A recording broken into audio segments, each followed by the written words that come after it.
Aujourd'hui, nous sommes dans les murs d'un homme qui a su marquer et influencer la société haïtienne. D'un homme qui saurait être un modèle pour la jeunesse haïtienne. D'un homme dont le nom vous dira peut-être quelque chose, mais lui seul pourra vous dire tout. On vous parle bien sûr de D'Angelo Neyer. Suivez avec nous.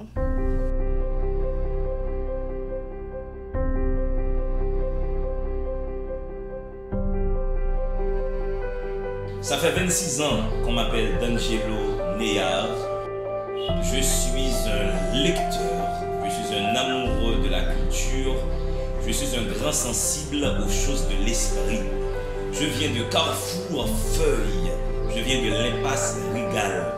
J'ai été élevé par ma grand-mère Monique Sama, j'ai été élevé par mon oncle Rodrigue Joseph et par des tantes et par des oncles qui étaient autour, qui m'ont bien bichonné, qui m'ont tout donné. J'ai été à l'école d'un quartier, Rose Enfantine. Après, j'ai été au collège Gentil Alouette. J'ai pas l'air d'une alouette là maintenant, mais à cette époque, j'étais plus ou moins une alouette. Après, j'ai été là où on a appelé, mais avec une fausse fierté, la petite Sorbonne de Port-au-Prince, le lycée Toussaint Louverture, où j'ai fait mes études secondaires. Après une année ratée à la fac de droit, j'ai pas aimé. J'espérais intégrer une université qui allait m'aider à évaluer les systèmes de régulation sociale, mais malheureusement, à la fac de droit, on voulait m'apprendre le code civil. Du coup, j'ai retiré ma révérence pour me rendre à la faculté des sciences humaines où je suis en train de compléter des études en communication sociale. Et comme par hasard, comme j'aime le livre, je présente de temps en temps, bon gré mal gré, des livres et vous. Et tous les dimanches, je radote sur Radio France Internationale, RFI, où je présente Cause Culti, qui est une émission bilingue qui me permet de proposer la meilleure image d'Haïti via sa vitalité culturelle.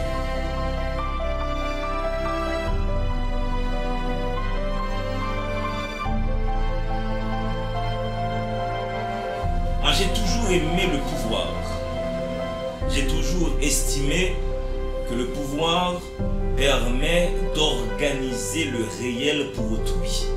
J'ai toujours considéré la politique comme étant une science qui nous permet de proposer ce que nous avons comme intelligence dans la logique de la construction d'une citoyenneté commune.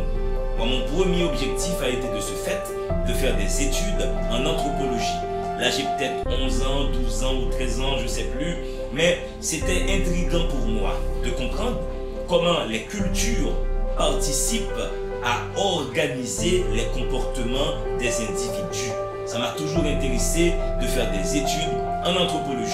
Après, j'ai opté pour la gynécologie, par penchant féministe, par amour de la femme, par respect pour la femme, dans le sens où les femmes tiennent un rôle de choix dans la chaîne de création de la vie. Après, j'ai opté pour le génie civil pour, in fine, faire des études en communication sociale avec une déroute dans le journalisme littéraire et culturel.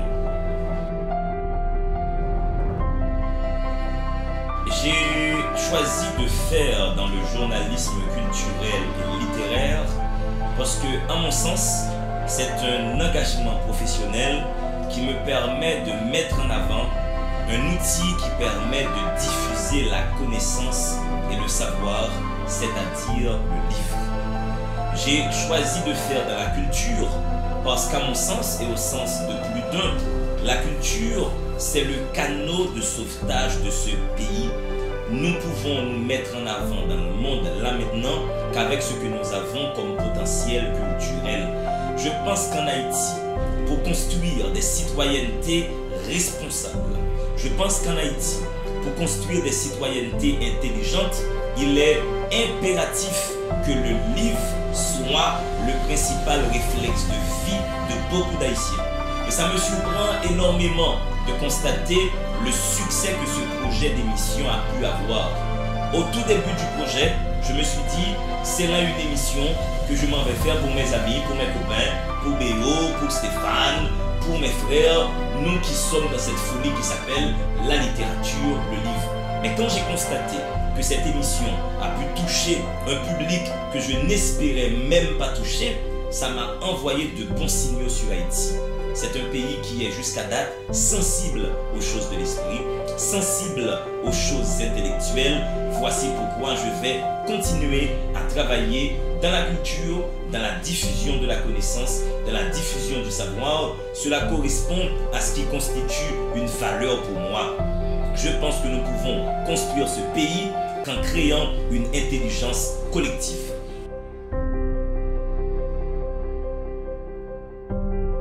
Quelques-unes, oui, j'en ai eu. Mais je dois tout de même avouer que par rapport à mon secteur d'activité, j'ai eu dès le début quelques facilités. C'est-à-dire, dans ma famille, j'ai toujours eu la possibilité de sortir, de rencontrer des gens, d'être dans le réseautage et de tisser du lien. C'est l'un des conseils que je compte donner aux jeunes qui visionnent cette vidéo. Ne restez pas cantonnés dans votre petit milieu, dans votre petit confort avec le connu. Il est important, il est impératif de vous donner du temps pour des sorties, pour rencontrer des gens, pour prendre part à des spectacles, à des concerts, à des conférences. Si vous n'avez pas du relationnel, si vous ne connaissez pas les gens ne vont pas vous retourner l'ascenseur. Oui, j'ai eu quelques difficultés, on va dire minimes, des difficultés au début, des difficultés d'entente avec la façon de fixer une caméra, avec la façon de prendre l'avion. Mais je n'ai pas eu de grandes difficultés dans ma carrière parce que très tôt, j'ai été dans le réseautage, j'ai été dans la connexion, dans la rencontre humaine et c'est ce que j'invite beaucoup de jeunes à faire. La compétence ne suffit pas. Il vous faut du relationnel, il vous faut du réseautage. Je pense que la vie est une aventure éphémère. Je pense que la vie aura de toute façon raison de nous. Elle finira par nous tuer. Si vous êtes croyant, vous irez au paradis. Si vous êtes athée et que Dieu, in fine, existerait, alors là, c'est l'enfer pour moi. Mais il n'en demeure pas moins que le réel a sa dictature. Le réel, comme aiment le dire certains gauchistes, n'est pas une utopie. Je me suis toujours donné comme raison pour avancer ce principe de l'éphémère. J'ai toujours pensé qu'il fallait aller vite dans la vie, qu'il faut faire tout de suite et maintenant ce qu'on a à faire. Vous savez, il y a une chanteuse québécoise que j'adore, qui s'appelle Ariane Moffat. Elle chante « Je veux tout de suite et ici ». J'invite les jeunes qui regardent cette émission à construire leur vie autour de cet idéal. N'attendez pas, ne procrastinez pas. Il faut tout vouloir, tout de suite et maintenant. Il n'y a aucun mal à être heureux. Comme a dit Aimé Césaire, la vie n'est pas un proscénium. Il ne faut pas regarder, il faut prendre. Et pour prendre, il faut être préparé. Pour prendre, il faut s'investir en soi-même. Il faut accepter de saigner. Si vous aimez l'architecture, saignez dans la géométrie. Si vous aimez l'agronomie, saignez dans la botanique.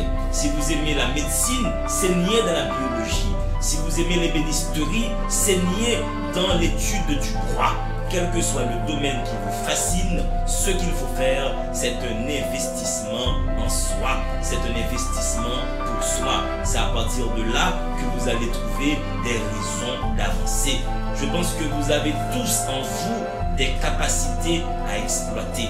Vous avez tous en vous un potentiel à mettre en avant. Il faut uniquement accepter d'être l'architecte de vous-même. Jusque-là, j'ai quand même la grande chance d'acter dans un secteur d'activité qui m'a toujours fasciné.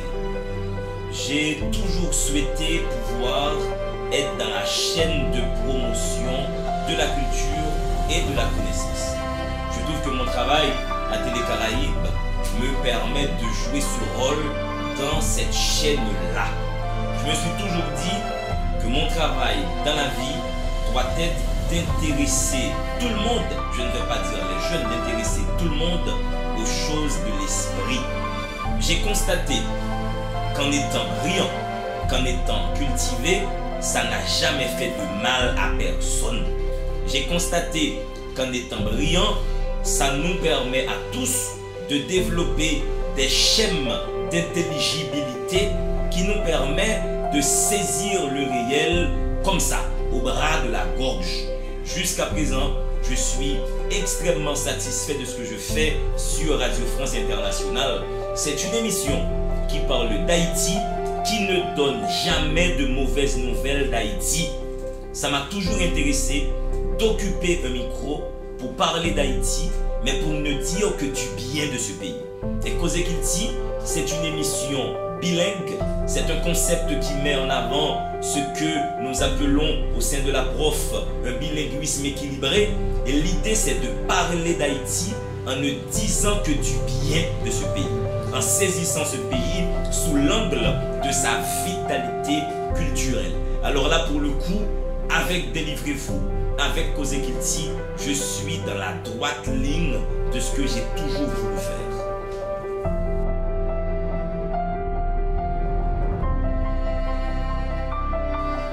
Je pense avoir quelques grandes réussites.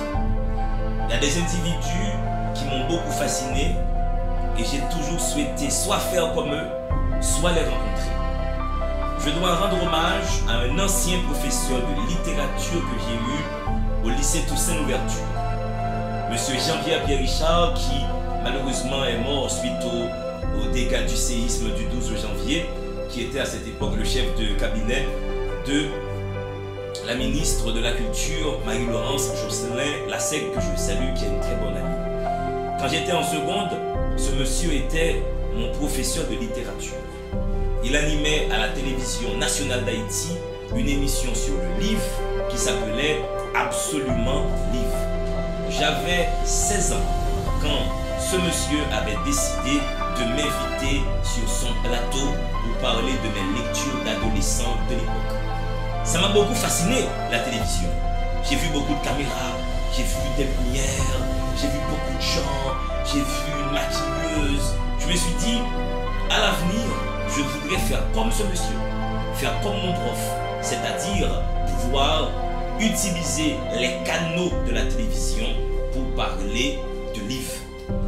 Tout ça, c'est pour ramener la chose au principe de la télévision, au principe d'utiliser un canal de diffusion à large audience pour faire la promotion de ce qui, à mon sens, est une valeur clé, la culture, la connaissance, le livre.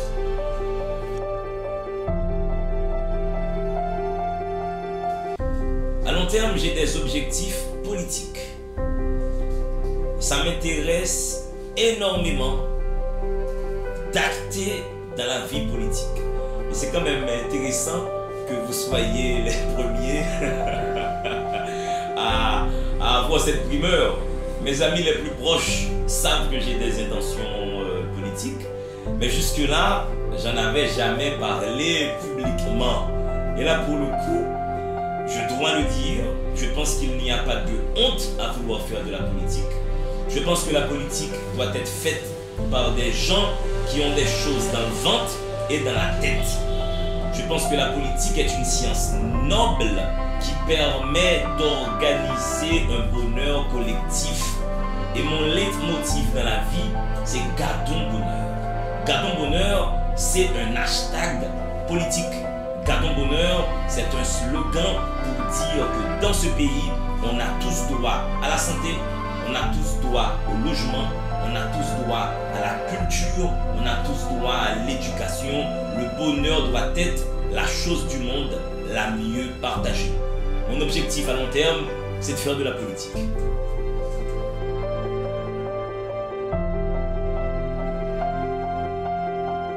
Michael Jackson.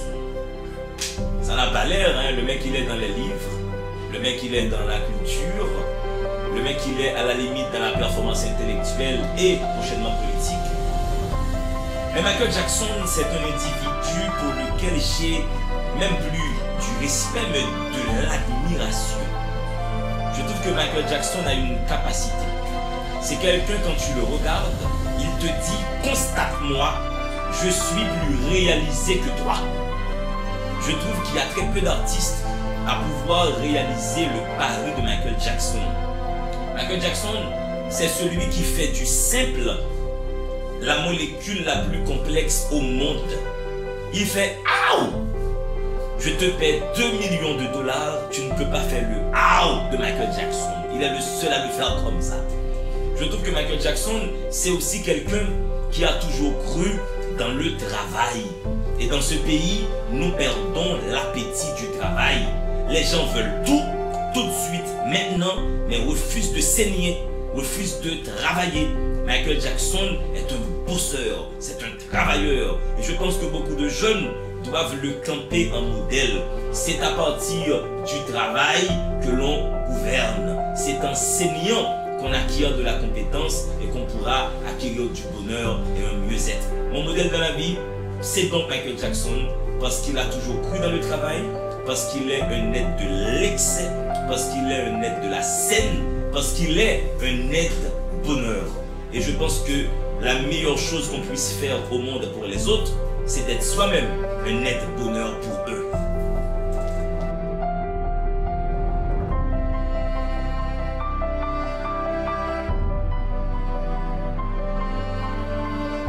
Moi j'ai 26 ans. Là nous sommes le 25 mars, c'est le jour de mon anniversaire. Je pense avoir réalisé jusque-là des choses que je souhaitais toujours réaliser. Mais j'ai toujours misé sur des choses. Et c'est ce conseil-là que je compte donner aux jeunes de ce pays. À mon humble avis, la première chose à faire, c'est de choisir ce que vous voulez être dans 5 ans. Vous ne pouvez pas vous enfermer dans la dictature du présent.